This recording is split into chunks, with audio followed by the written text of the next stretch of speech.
Alright, all the bolts are now in place. I will now lift the pan into position and I'll begin tightening them in sequence. The trick is you want to go over this a few times, make sure it's all in place.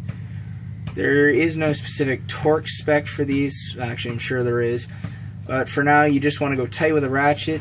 You over tighten it and you're going to end up with uneven spots. So just make sure it's snug all the way around. Because really, you've gone through all this work already. The last thing you need is a leaking again. Alright, up we go.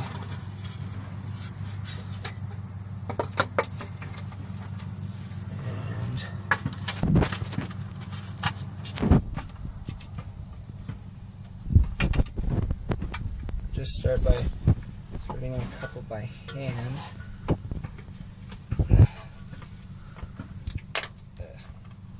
Yeah, your hands get pretty slippery as transmission fluid is just hydraulic fluid.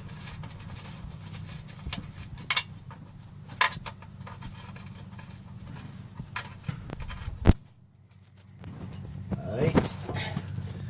Once you get one corner in, you can kind of let it drop a little, but what you want to do is start on each corner. Get one started. Don't go in too far so as not to push it out of the gasket. Now that we have this side on, I'm going to move this light out of my eyes so I don't blind myself. Move on to this corner. Push up with my elbow. And it is going in. One more corner. Let's see. Right there. And then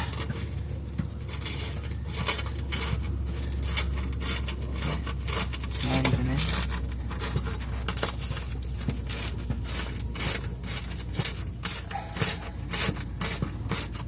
There we go. Alright.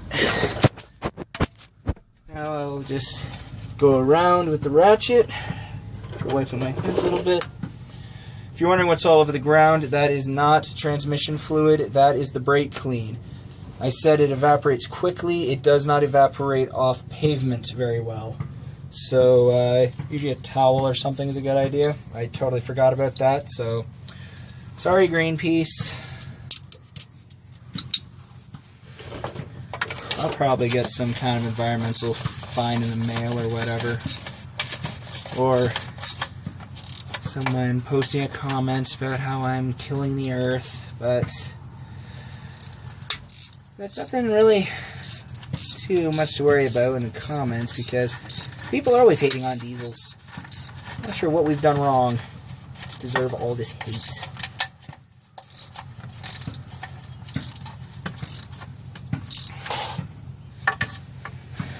So you want to do 2 on each corner first, make sure they're snug. Start on one side, work your way to the other. By doing this, you're ensuring even pressure across the pan,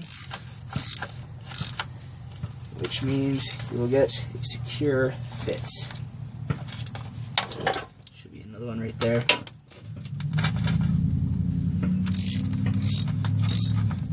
From the sounds of that, another diesel's cruising down the street, which this one should be doing soon.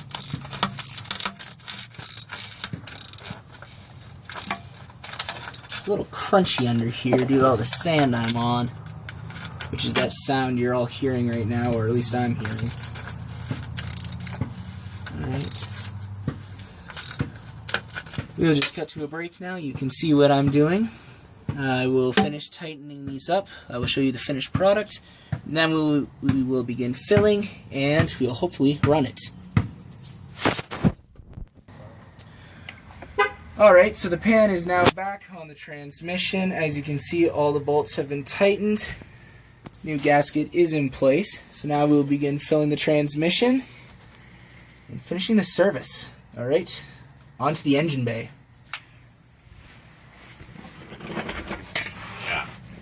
I'm stuck.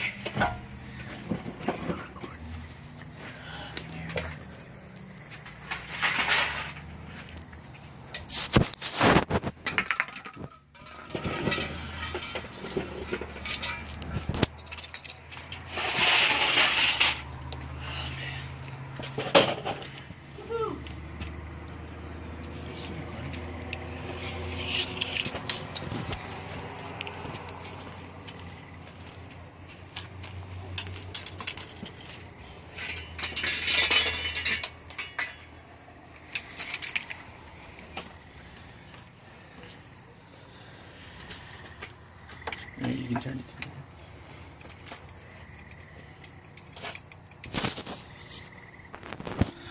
Alright, so now that we are done under the truck, we now turn to the amazing Cummins engine under my hood. Alright. The Dodge Safine. Yes. All hail Cummins. Alright, so now, most people think of doing a transmission service a lot like an oil change, where there's going to be a cap like this to take off to put your fluid in. That is not true. That's for the oil. You put your transmission fluid in it through your dipstick hole. And yes, I know how much sense this makes. None at all. I'm going to take this out, wipe it off, which you've seen my cameraman do already. He's very excited about the truck because he gets to drive it one day, he thinks. Right. So we will be putting only the best in this truck. So, Mobile AT4 for all your heavy-duty transmission needs. Since this is a heavy-duty truck, it's getting this. And also because it was on sale and, well, yeah.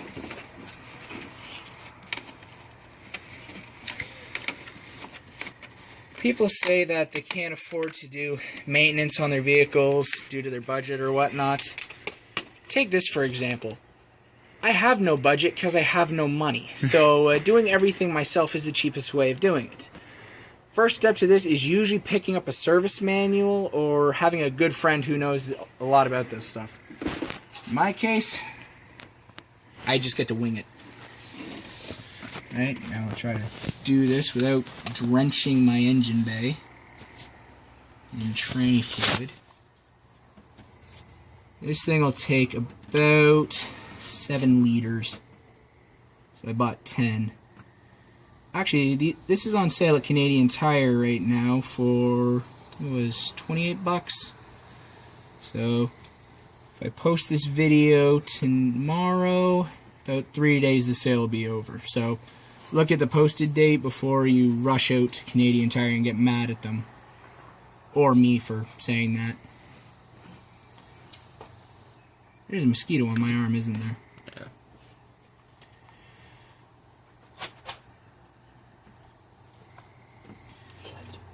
Alright, well, since you know what's going on, we will just cut to pause for a minute while I finish filming.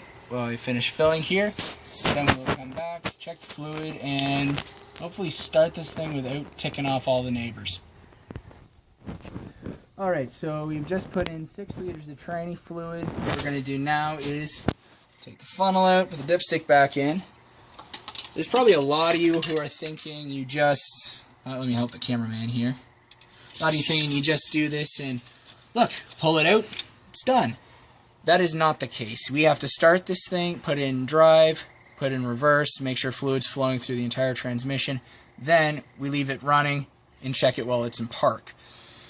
During this time, odds of people getting upset by the loud Cummins is pretty good, but that's what you have to expect with the diesel. There are sacrifices, but the Cummins is worth it. We will now go to inside the truck, where hopefully this beast will start after sitting for 3 weeks without starting. I have very little faith in this. Nod. Alright, now start her up. Here goes nothing. Problem is you gotta... Alright, never mind. She wants to start quickly. Oh. She's happy. Alright, we're gonna put her in. Alright, so now we're gonna put it in drive, show you that the transmission is cycling, my brake is applied, as is the parking brake, because I do not want this thing moving. Alright, reverse, I can feel it trying to pull. Alright, we'll drive again, there we go, and back to park. Now we're going to check the fluid.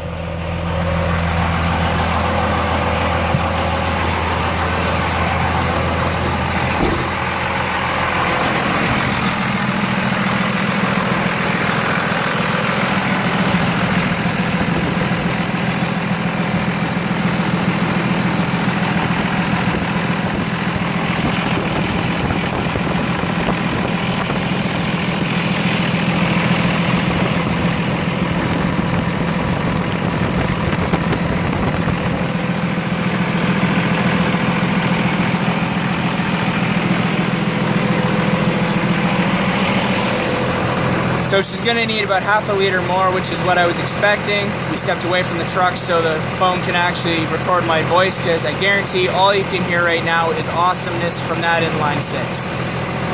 So now I'm just going to add in that last little bit, and that is the end of this service. See you next time.